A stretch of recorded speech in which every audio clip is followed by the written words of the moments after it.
Comptoise Radio, conseil d'experts. Bonjour Caroline Jamet. Bonjour. Biologiste à la CPTS de Luxeuil-les-Bains. Aujourd'hui, nous parlons du papillomavirus. Il faut savoir que 7000 cas de cancer par an en France sont liés à ce virus. Parmi ces 7000 cas de cancer, la majorité touche les femmes.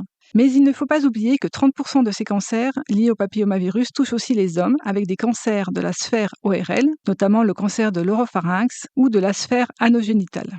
Comment on attrape le papillomavirus ? Le papillomavirus est une infection sexuellement transmissible. C'est très fréquent. 80% des hommes et des femmes seront infectés à un moment de leur vie.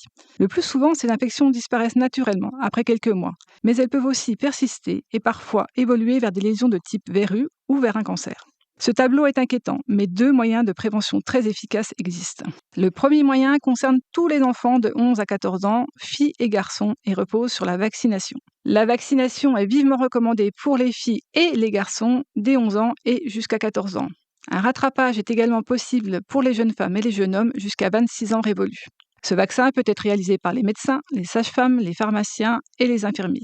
Le deuxième moyen de prévention des cancers liés au papillomavirus concerne les femmes de 25 à 65 ans et consiste à dépister le cancer du col de l'utérus. Si vous avez entre 25 et 30 ans, ce dépistage repose sur la réalisation de 2 frottis cervicaux à 1 an d'intervalle, puis 3 ans après si les 2 premiers résultats sont négatifs. Si vous avez entre 50 et 65 ans, le dépistage repose alors sur un test HPV qui est à faire tous les 5 ans. Cet examen est sans douleur et ne prend que quelques minutes. Ce dépistage est facilement accessible car il peut être effectué par les gynécologues, les sages-femmes, les médecins généralistes et aussi les biologistes au laboratoire. Nous inviterons donc les femmes de 25 à 65 ans à prendre contact avec le professionnel de leur choix pour réaliser ce dépistage. Merci Caroline de la CPTS de Luxeuil.